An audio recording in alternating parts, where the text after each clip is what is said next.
जय अहोई माता की। आप सभी को अहोई अष्टमी व्रत की हार्दिक शुभकामनाएं। आज की इस वीडियो में हम अहोई अष्टमी व्रत के बारे में जानकारी लेंगे। तो जो भी महिलाएं पहली बार व्रत कर रही हैं अहोई अष्टमी का, वो कैसे करे, क्या करे, कौन से नियम है, तो चलिए शुरुआत करते हैं आज की वीडियो की। फ्रेंड्स, जैसे हम अपने पति की लंबी उम्र के लिए करवा चौथ का व्रत रखते हैं, ठीक उसी तरह से संतान की लंबी उम्र के लिए अहोई अष्टमी का व्रत और पूजन करते हैं।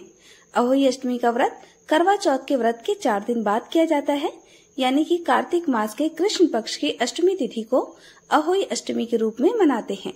और इस वर्ष 2025 में 13 अक्टूबर दिन सोमवार को अहोई अष्टमी का व्रत किया जाएगा।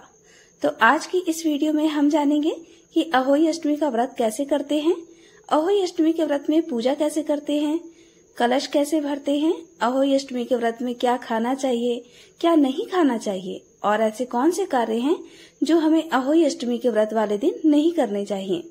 यानी कि अहोई अष्टमी के व्रत से संबंधित सारी जानकारी आपको आज की वीडियो में मिलेगी।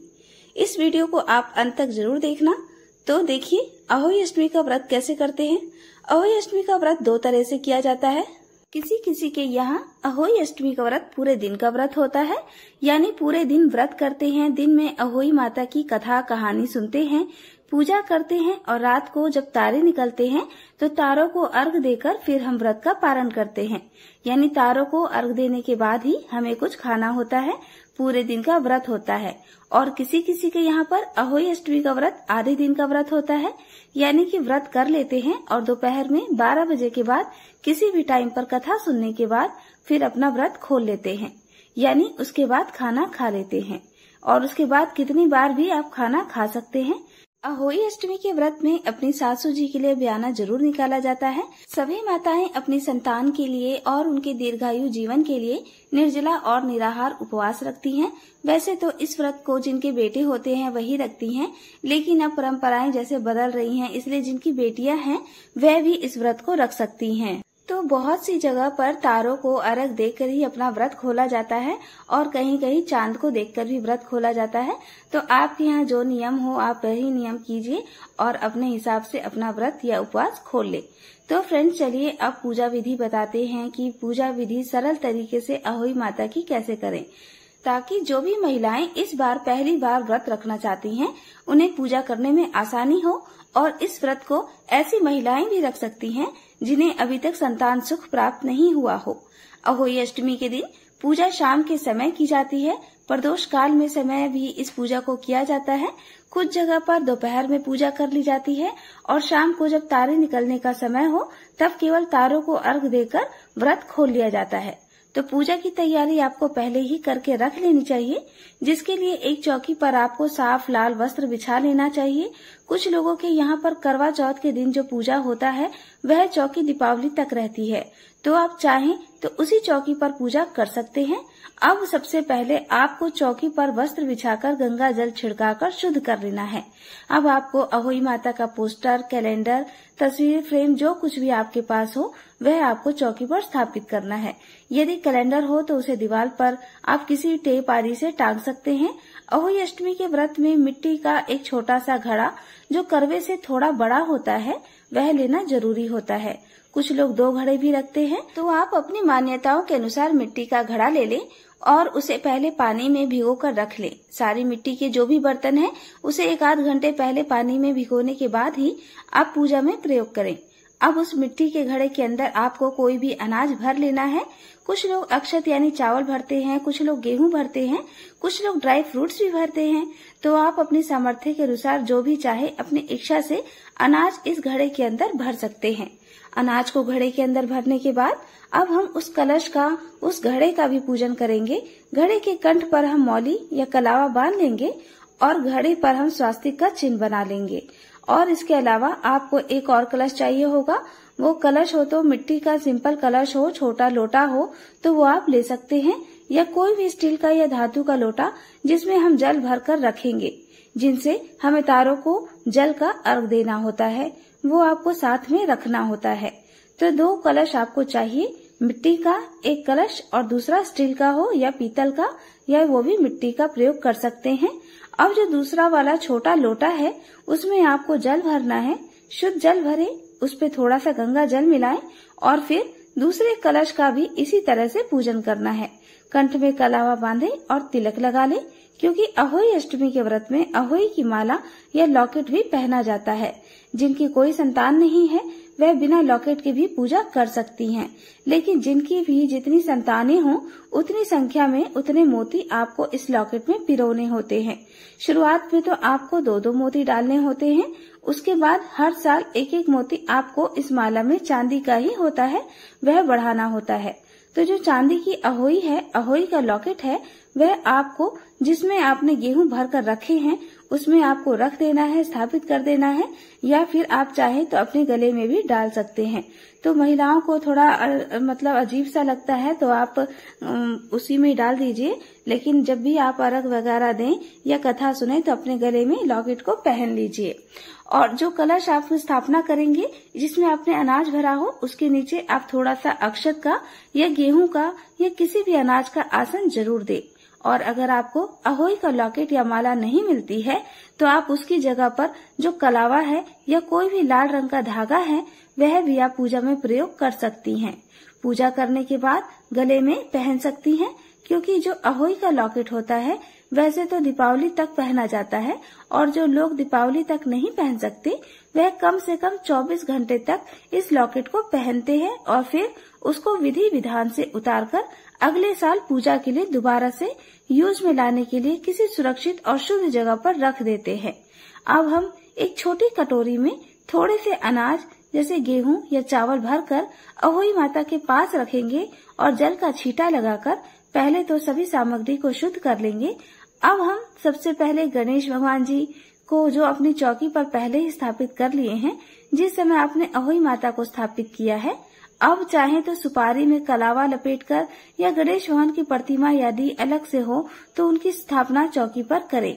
सबसे पहले गणेश भगवान जी को जल का छींटा लगाकर स्नान का भाव कराएंगे और स्नान कराने के बाद गणेश जी को हम तिलक लगाएंगे। अहोई माता को भी जल का छींटा लगाकर फिर उन्हें हम वस्त्र रूपी मौली या कलावा या लाल चुनरी अर्पित करेंगे और उन्हें भी तिलक लगाएंगे। सभी पर हम अक्षत पुष्प अर्पित करेंगे, दीप जलाकर रखेंगे, धूप जलाएंगे। और इस व्रत में हल्दी से अहोई माता का तिलक करना बहुत शुभ माना जाता है, तो अहोई के व्रत में आप हल्दी से तिलक जरूर करें। इस व्रत में सियाहू की कथा सुनी जाती है, तो जो पोस्टर कैलेंडर हो उसमें जितने भी आपको प्रतीक दिख रहे हों उन सभी का भी आप तिलक कर लेंगे। फिर हाथ में थोड़े से अक्षत लेकर अहोई अष्टमी की कथा आपको पढ़नी या सुननी होती है। कथा के बाद आप कपूर जलाकर आरती उतारें। फिर अपने अपने यहाँ की परंपरा के अनुसार अहोई माता को भोग लगाया जाता है। भोग मीठी चीजों का ही लगाना चाहिए। बहुत से लोग पुए का, मीठी पूरी का भोग लगाते हैं या फिर फल मिठाई का भी भोग लगाते हैं। इस व्रत में ब्याना निकाला जाता है। ब्याना आप अपने परिवार में अपनी बड़ी जेठानी हो, नंद हो, अगर सासू माँ हो तो आप उन्हें दे सकते हैं। जो भी वस्त्र पहनते हैं आप उनके लिए वह वस्त्र यदि सामर्थ्य हो तो ले सकते हैं। वस्त्र ना देना चाहें तो आप केवल कुछ दक्षिणा, फल मिठाई आप दे ले और उनके पैर छूकर उनका आशीर्वाद भी इस दिन अवश्य ले, क्योंकि यह व्रत जो है वो निर्जल होता है, संतान से संबंधित होता है। अगर आपके बच्चे आपके साथ रहते हो तो शाम की पूजा करते समय उन्हें भी अहोई माता की कथा सुनाएं और उन्हें भी तिलक लगाएं। कथा सुनते समय आपने जो गेहूं या अक्षत के दाने हाथ में लिए थे उन्हें आप अहोई माता के आगे छोड़ दें। और क्योंकि इस व्रत में तारों को अर्घ दिया जाता है तो जो कटोरी आपने अहोई माता के सामने रखी थी उसी में से कुछ दाने लेकर आपको अर्घ देने वाले जो जल का लोटा है उसमें डालकर फिर तारों को अर्घ देना होता है। तारों की तरफ देखते हुए पूर्व दिशा की ओर मुंह करके आप शाम के समय तारों को अर्घ दें। ध्यान रखें, अर्घ देने वाला जो जल होता है उसके छींटे पैरों पर ना पड़े। तो कोई नीचे कोई पौधा, गमला वगैरह आप रख लें, कोई खाली बर्तन रख लें और तारों की आरती उतारने के बाद अहोई माता से और जितने आसमान में तारे हैं उन सभी से प्रार्थना करें कि वे आपकी संतान को दीर्घायु रखें, निरोगी रखें और उनका भविष्य सुखद हो, ऐसी कामना करें। और जो भी आपने अहोई माता को भोग लगाया है उसे प्रसाद रूप में अपने बच्चों को खिलाएं, अपने परिवारजनों में बांटकर स्वयं भी ग्रहण कर सकते हैं।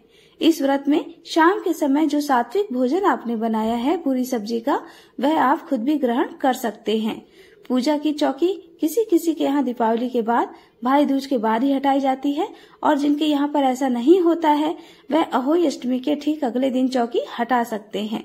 जिसमें आपने जिस घड़े में गेहूं भर कर रखे थे उसमें और गेहूं मिलाकर आप किसी की निर्धन सुहागिन महिला को दे सकते हैं या किसी भी गरीब महिला को दे सकते हैं। इसके अलावा कुछ लोग वायने में भी इस घड़े को पूरे घड़े सहित अपनी सासू माँ को या जिन्हें भी आप बयाना देना है उन्हें गेहूं मिलाकर या उसमें अनाज भरकर उन्हें बायने के रूप में दे सकते हैं। जिनके यहाँ भी अहोई की पूजा सुबह, दोपहर या शाम जिस समय भी होती हो, उस समय पूजा करने के बाद जो अहोई माता का लॉकेट है वह गले में पहन लेना होता है, और पहनने के बाद आप उसे जब भी आपके यहाँ पर उतारा जाता हो उस समय विधि विधान के साथ उतार दें। कुछ लोगों के यहाँ पर अहोई माता की पूजा करते समय जल के 2 करवे या 2 कलश भरकर रखे जाते हैं, जिनमें से एक से तो तारों को अर्घ दिया जाता है और दूसरे वाले कलश को दीपावली तक ऐसे ही रखा जाता है। और दीपावली के दिन सुबह सुबह उस जल के छींटे घर में लगाने के बाद बच्चों के नहाने के पानी में मिला दिया जाता है आशीर्वाद रूप में। आइए अब जान लेते हैं कि अहोई अष्टमी के दिन हमें कौन कौन से कार्य बिल्कुल नहीं करने चाहिए। तो देखिए, अहोई अष्टमी के दिन कभी भी मिट्टी नहीं खोदते हैं। वैसे तो आजकल मिट्टी खोदने का काम रहा भी नहीं है, लेकिन फिर भी पेड़ पौधे जो भी है मिट्टी खोदने लग जाते हैं लोग। वैसे नहीं करना है, मिट्टी बिल्कुल नहीं खोदनी। इसके साथ ही अहोई अष्टमी के दिन हमें कैंची से कोई चीज नहीं काटते हैं, सुई धागे से सिलाई नहीं करते, सिलाई मशीन से भी सिलाई नहीं करते, यानी काटने बुनने का कोई भी काम इस दिन हम नहीं करते हैं।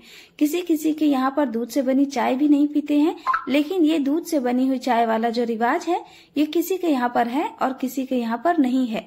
तो अगर आपके घर पर भी ऐसा कुछ है तो दूध से बनी चाय पीते हैं, वरना आप इसे अवॉइड कर दीजिए। तो दूध से चाय बनी पी लेते हैं। ये काटने और सिलने का जो काम है यह भी बिल्कुल नहीं करने हैं, और जो मिट्टी है उसे भी नहीं खोदनी है। तो ये काम हमें बिल्कुल भी नहीं करने हैं। तो फ्रेंड्स, अब जान लेते हैं कि अहोई अष्टमी के व्रत में जो कलश भरते हैं वो कलश हमें कब उठाने हैं। तो देखिए, अहोई अष्टमी व्रत में जो 2 कलश भरे जाते हैं, यानी 2 घड़ भरी जाती है, एक को जल से भरते हैं और एक को अनाज से भरते हैं। अहोई अष्टमी के दिन ये कलश हमें भरने हैं, और यह कलश किसी किसी के यहाँ पर छोटी दिवाली के दिन उठाए जाते हैं, किसी के यहाँ पर बड़ी दिवाली के दिन उठाए जाते हैं, किसी किसी के यहाँ पर कलश भैया दूज के दिन उठाए जाते हैं। तो आपके यहाँ जिस दिन भी यह कलश उठाने का रिवाज हो उस दिन आप उठा सकते हैं। और अगर आपको नहीं पता है तो आप यहाँ किस दिन उठाते हैं, तो फिर आप दिवाली के दिन, बड़ी दिवाली के दिन जो है उस दिन सुबह आप उठा सकते हैं, क्योंकि बड़ी दिवाली का दिन बहुत ही शुभ माना जाता है। तो कलश के जल को अपने पूरे घर में छिड़काव कर दीजिए, अपने बच्चों के पानी में थोड़ा सा जल डाल के स्नान करवा लीजिए। और उसके बाद ये प्रश्न आता है कि हमें अपने कलश का क्या करना है। तो फ्रेंड, जो अपने कलश आप भरेंगे ना, तो पहले तो क्या होता था कि बड़े बड़े मटके होते थे, गर्मियों में इन्हीं मटकों में घर में पानी पी लेते थे, तो बहुत अच्छे से यूज हो जाते थे।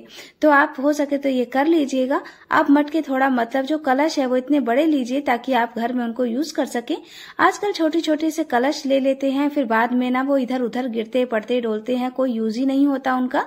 तो कम से कम इतना ले लीजिए कि गर्मियों में आप उनको यूज कर सके, और आप किसी को दें तो वो जिसे बंदे को आप दे रहे हो वो बंदा उसे यूज कर सके, क्योंकि मिट्टी के कलश होते हैं, गर्मियों में इसका पानी बहुत ही अच्छा रहता है। तो आप इस तरह से कलश को अपना यूज कर सकते हैं। तो फ्रेंड्स, आज का मेरा वीडियो यहीं तक का था। आशा करती हूँ कि आपको वीडियो पसंद आया हो और आप मतलब संपूर्ण जानकारी आपको मिल गई हो। और वीडियो कैसी लगी प्लीज कमेंट करके जरूर बताइएगा, और चैनल को सब्सक्राइब और वीडियो को लाइक जरूर कर दीजिएगा। बेल आइकन को प्रेस कर दीजिएगा ताकि मेरी किसी वीडियो की नोटिफिकेशन आप तक सबसे पहले पहुंच सके। तो फ्रेंड्स, इसी शुभ मंगल कामना के साथ कि अहोई अष्टमी का व्रत आप सभी के लिए बहुत मंगलमय हो, और इसी कामना के साथ फिर से मिलेंगे किसी और वीडियो में। तब तक के लिए जय अहोई अष्टमी माता। राधे राधे।